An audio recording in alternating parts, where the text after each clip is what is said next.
Glass is a very special medium.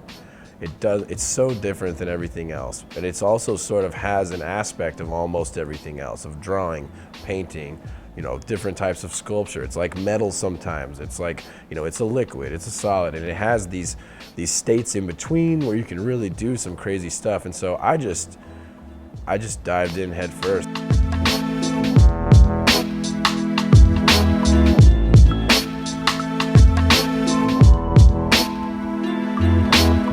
When I talk about this, what I like to say is that glass has become my job, my source of income. It's my creative outlet.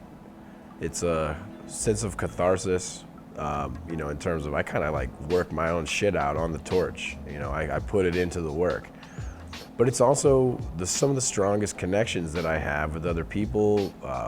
My closest friends are within this industry, so I live this.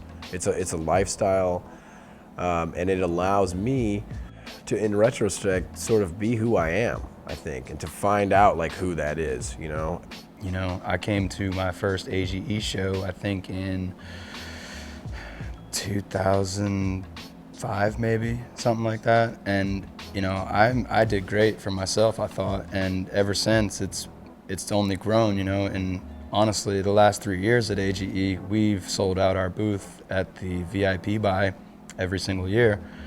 And, that growth, I attributed some of it for sure to the exposure that I've gotten at these trade shows, and AGE in particular. The buyers are right. They keep everything, they keep the, industry we don't want in the American Glass Expo out, and they keep what we do want in, and they treat us right. So we enjoy AGE, and we're always going to keep coming back. Geez, our industry is ever expanding. And I see it all the time online. I see it when I go out in public in my own town where people don't have any idea what I do, or that there's even people doing what I do. And the fact that there's people doing what I do and making a living off it even. And that's like this, hidden subculture almost. I can't even really call it a subculture because it's like boiling at the brim. It's kind of definitely creeping over a little bit, and it's getting out there into society. And every time, I meet somebody, I pass my information along. I don't hide what I do.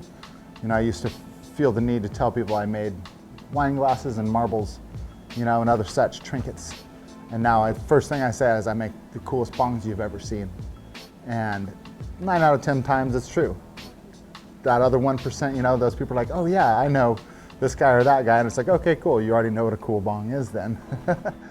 When I started blowing glass and people would ask me what I would do, and I would tell them, oh, I make glass, I kind of never wanted to tell them I made pipes because it was kind of a gray area. And I feel like that's why people weren't using their real names back in those times either. And now it feels so much more of a legitimate thing with states changing their weed laws and legalization, and just it's more in the mainstream culture nowadays. Like marijuana culture is more mainstream now, so it just helps the glass scene just keep gathering momentum.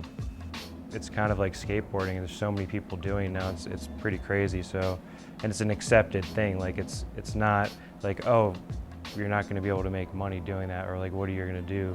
People are like, no, people are actually surviving off of this. And I think all of us are continuously trying to feel that and understand what it is, because it seems like there's one thing that is pushing it one year, and then the next there's something completely different, and everybody's like, it's not going to survive, or things has to change, or So it's really hard to say where it's going. I think that if anything, it's getting recognized in different avenues. People are starting to understand it, whether they want to put it in a museum or try to put it in a gallery or whatever. It's definitely something that is starting to just kind of be a common thing, like where people know who Dale Chihuly is.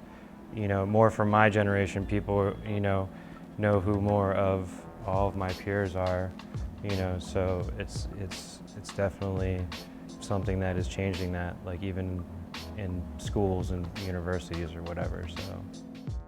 I think the sky's the limit. I really do. I think we have some super talented people in this glass world making some incredible things with completely original ideas. And yeah, I don't see it stopping. I think it's just going to keep getting bigger.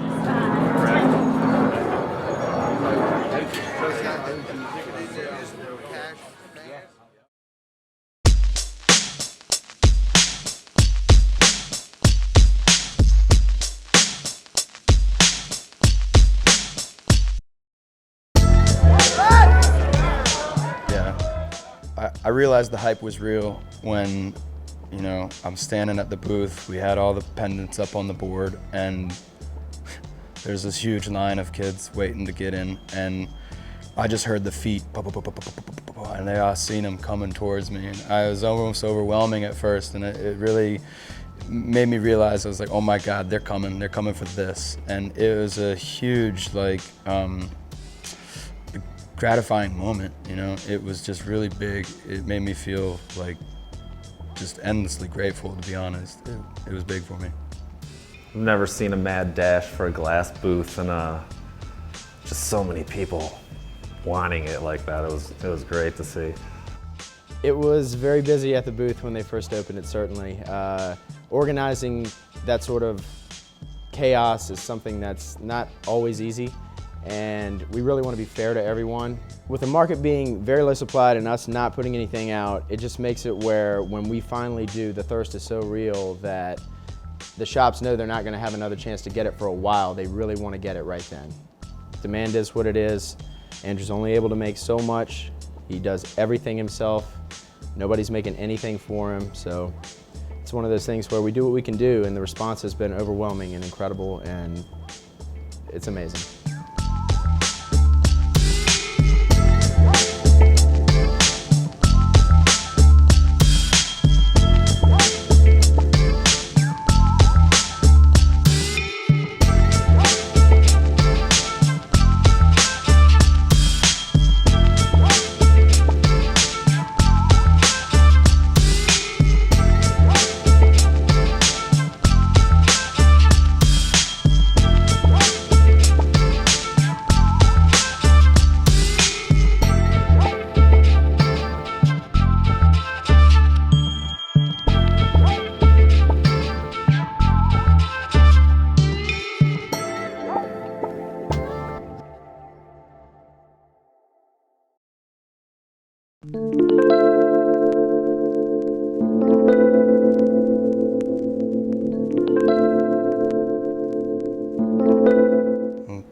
As far as I'm, recall, like the glass scene started small, and it has evolved into this humongous thing now. There's people left and right trying to get into it. There's, shops opening, new galleries opening, there's online stores opening. There's so much happening, and there's a lot of revenue going on with it, and so that's driving people. You find investors that are coming through with large sums of money that are just like, oh my gosh, I see the worth, I see the desire, the want, and they're businessmen. They make moves to make money, and there's a lot of money to be made in the game here, and a lot of art to be made too.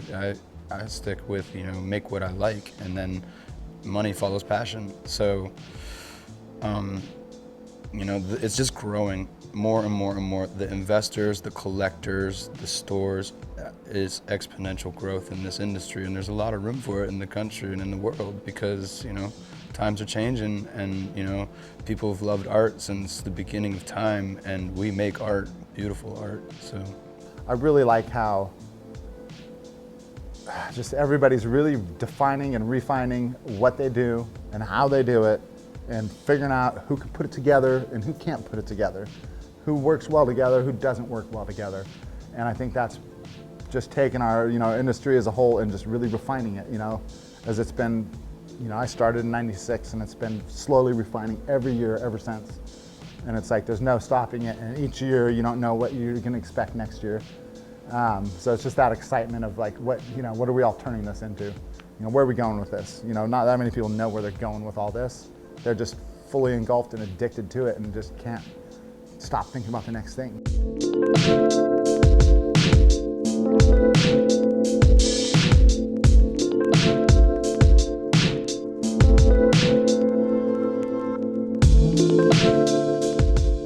By coming together every 6 months like this, we get to like remind each other why we do this, I think. You know, it's like part of that. So I think the show is, I don't know, it's like a way to kind of take the temperature of things, or to, you know, to kind of see like where you stand again, and relevance is relevant. You know, so you have to, in order to stay relevant, you have to, you know what is, you know. And so the show is like, you know, you can only be on Instagram for like so many hours a day, you know. So the show allows you to kind of see everything up close and what's really going on, and, you know, and fucking hang out too. So. Now, just when you provide a place, you know, for people to do business, you know, and you bring other like-minded people together into that same place, you know, it creates a, you know, an experience where you can get shit done, get your business done.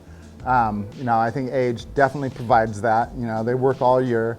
They have, you know, it's not just about the show in January or the show in July. It's about the awards ceremony. I don't know any other industry that has a trade show quite like ours.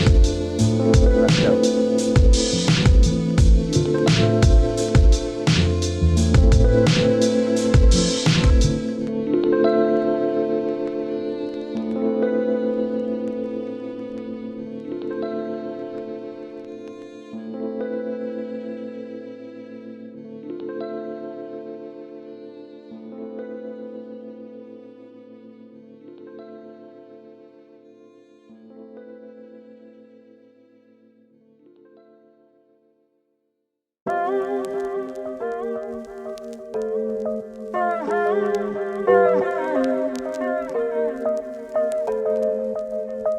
Most exciting thing in the industry for me, I mean, I gotta say it.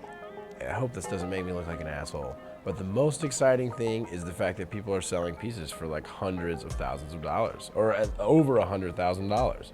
You know, and it's like, it's not like, oh, it happened once. It's like, it's fucking happening. It's like every time Mothership wants to make $100,000, they just gotta make a certain level of piece, and then just be like, all right, who wants this one? I mean, that's what it feels like. And I only am saying that with the utmost respect for what they're doing. I don't want that to be like misconstrued. It is fucking amazing. And Scott Deppe is, I fucking chewed his ear for like 20 minutes last night about how much he's shifted my paradigm and continues to. And that's kind of what that is that the, you know, the industry is like figuring out, you know, how big, you know, it's fucking flexing its muscles a little bit, and that is exciting, because it even if I never get to that point, just the potential of it, just the shift of paradigm of that is like, you know, what can't we do? You know, where is the ceiling? Is there even a ceiling? You know, what is gonna happen if things go completely legal, recreational? You know, what if federally we are accepted? Who knows? So that's exciting to me. You know, it all just keeps swelling and growing and expanding, and it's way bigger than my comprehension. I'll say that for sure. I can't keep up with everybody's out there and who's doing what, and it blows me away. I'd say if you wanted my opinion on, you know, the industry and how, you know, the economics of it are working, I'd just say, you know, let's look back in history and see where it started again. And, you know, you see kids on lot selling glass at, you know, Grateful Dead shows and stuff like that, which is, you know, a lot where the, you know, pipe making industry started, you know. This very, you know, hippie, happy, you know, we like to burn it down and just enjoy ourselves kind of thing, right?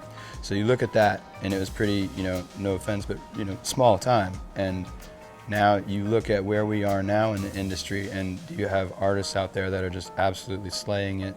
They're getting a very good premium for their glass, and their glass is exquisite. And the collectors that are purchasing it, they're treating them like museum quality pieces. Some of them aren't used. The ones that are used are cleaned on the regular. They're cleaned with, you know, appropriate products. They're distilled water only, you know what I mean? No tap. I think that if you look at the history and you look at like where it's gone, it's only elevated itself from one spot to the next, to the next, to the next. And, you know, if the world keeps going the way it is, if the laws in this country keep getting the way that they should get, you know, I don't see why there should be any ceiling. I don't see why. And I think that the people that are out there collecting and enjoying the artwork, they're only gonna get wiser to it, you know. It's only gonna be, you know, exposed, you know, to more people in the future, and that's only gonna bring more collectors, more interest, and more passion.